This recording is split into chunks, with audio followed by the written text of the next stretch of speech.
Picture this. One of the biggest music legends alive, 85 years old, knighted by the Queen, with 250 million records sold, sits down in front of the cameras and casually drops a story that leaves the entire internet losing its mind. We are talking about Sir Cliff Richard, Britain's eternal pop prince. And the story?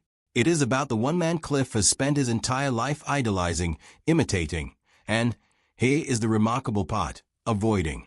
Elvis Presley, the king. The man Cliff built his whole career on. So why on earth did Cliff turn his back on a chance to actually meet him? And what is he saying about it now, all these decades later? To understand any of this, you have to go back to the very beginning. Because you cannot make sense of this story without understanding just how obsessively, almost pathologically in love with Elvis Presley Cliff Richard once was. This was not casual fan admiration. This was full-on, life-altering, identity-reshaping obsession. Cliff Richard was born Harry Roger Webb on October 14, 1940, in Lucknow, India. After moving to England, he grew up in modest circumstances in Hertfordshire, a perfectly ordinary British teenager in a perfectly ordinary world. And then, everything changed on one Saturday morning in May 1956. Cliff, then still going by Harry Webb, was walking down Waltham Cross High Street with his pals when they spotted a pot green Citroën with its window open. Wafting out of that window was a sound none of them had ever heard before, the opening line of Heartbreak Hotel. Just that voice. That unmistakable, earth-shaking voice. They stared at each other, open-mouthed. A guy ran out of a newsagent's, jumped in the car, and drove away, taking the music with him. By Monday, his friend had tracked down the answer. The song was called Heartbreak Hotel, and it was by some guy called Elvis Presley. They all laughed at the name. Famous last words. From that moment on, Elvis completely consumed him.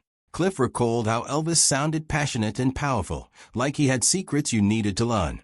It was not even the lyrics that grabbed him, it was the rhythms, the beats, the feel, the attitude. When Cliff finally saw a photograph of Elvis, he later wrote that he could not believe how cool he looked, the quiff, the curled lip. And when he realized Elvis had an album out, he absolutely had to have it. But there was a small problem: money. So young Harry Webb got a holiday job picking potatoes on a local farm. There he was, all day long, bent double, yanking spuds out of the dirt for $1 an hour. Also he could save enough to buy an Elvis Presley record. A teenager, picking potatoes in the mud. For Elvis Presley. If that is not devotion, nothing is. And it did not stop there. Cliff did not just want to sound like Elvis, he wanted to look like him. He started eating peanut butter and jam on toast after reading in a magazine that Elvis liked it. He wore Elvis's favorite colors, pink and black. He vibrated his legs on stage. His dark hair would be immaculate at the start of a set, and then after a few bars it would begin to assume a carefully stage-managed kind of disorder, none of it left to chance.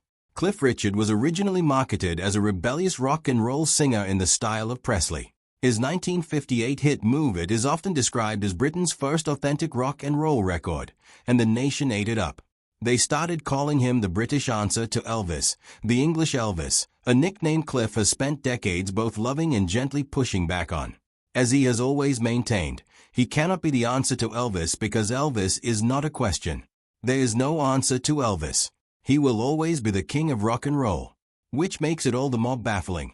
If Cliff worshipped this man so completely, if he literally picked potatoes in the mud to buy his records and styled every inch of himself to look and move like him, why did he say no when the chance finally came to meet the king face to face?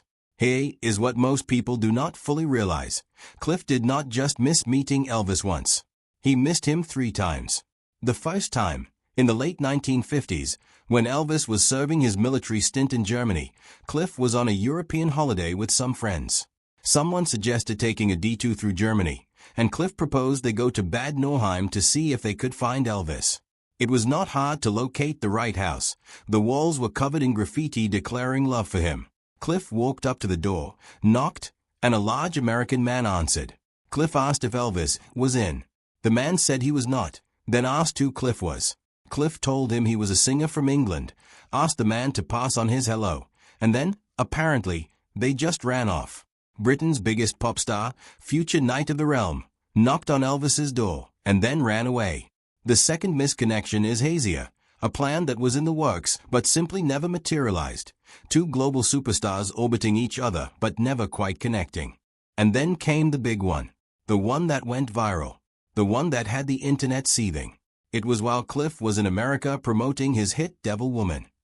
A journalist who knew Elvis came to interview him and, aware of Cliff's lifelong admiration for the king, made an extraordinary offer, asking whether Cliff would like to meet him. Cliff said yes. Of course he said yes. This was his idol, the man he had literally dug potatoes out of the ground for, the man he had knocked on a stranger's door in Germany for. And then, at the end of the interview, Cliff told the journalist he wanted to put it off. His reason: Elvis had put on a lot of weight, and Cliff wanted any photograph they took together to look a certain way. He explained that if the picture was going to hang on his refrigerator, then Elvis had to look good. So he waited. And then, of course, Elvis died. Elvis Presley died on August 16, 1977. He was 42 years old. And just like that, every one of those chances evaporated. Gone forever. Fast forward to November 2023. Cliff Richard, 83 at the time, is on This Morning, Britain's beloved daytime chat show, promoting his memoir and a new album. When host Alison Hammond asked if he had ever met Elvis, Cliff launched into the story. He recalled the journalist, the offer, the opportunity, and then his reason for turning it down. He said Elvis had put on a lot of weight, and he had wanted the photograph on his refrigerator to look good. The studio went quiet. You could almost hear Britain's collective eyebrow raise. The clip went viral almost instantly. Social media exploded. People accused Cliff of fat-shaming the late king of rock and roll. Others praised Alison Hammond for her reaction in the moment, a quiet, visible, human response to something that clearly did not sit right, described by many viewers as a masterclass in in-the-moment accountability. No lecture, no heated confrontation, just a look that said everything. To be fair, there are things worth unpacking here. Cliff told the story with no apparent awareness that it might land badly. He seemed genuinely caught up in the nostalgia of the memory, not trying to be cruel. But the Elvis Presley of 1976 was a man in serious medical and personal crisis, struggling with prescription medication dependency, surrounded by yes-men, increasingly isolated from the outside world. This was not simply a celebrity who had gained some weight. This was a deeply troubled human being in the final chapter of his life. And Cliff's comment, however callously delivered, managed to reduce all of that complexity to a question of how he would look in a photo. The criticism was swift, it was loud, and it was largely deserved. But then something interesting happened. Cliff Richard started to genuinely sit with what he had done and what he had missed. In a subsequent interview on Gold Radio, he opened up fully. He said he regretted it because Elvis died not long after that, and none of them had known that was going to happen. He said he was stupid, and that he regretted it to that day. He admitted he would love to be able to say he had met Elvis, but he hadn't. He also elaborated on the weight comment, explaining that he had thought he would wait until Elvis made his next movie, because when Elvis made films he would diet and go back to looking like the good old Elvis. By putting it off, he had missed his chance entirely. And then came the line that perhaps redeems the whole sorry mess.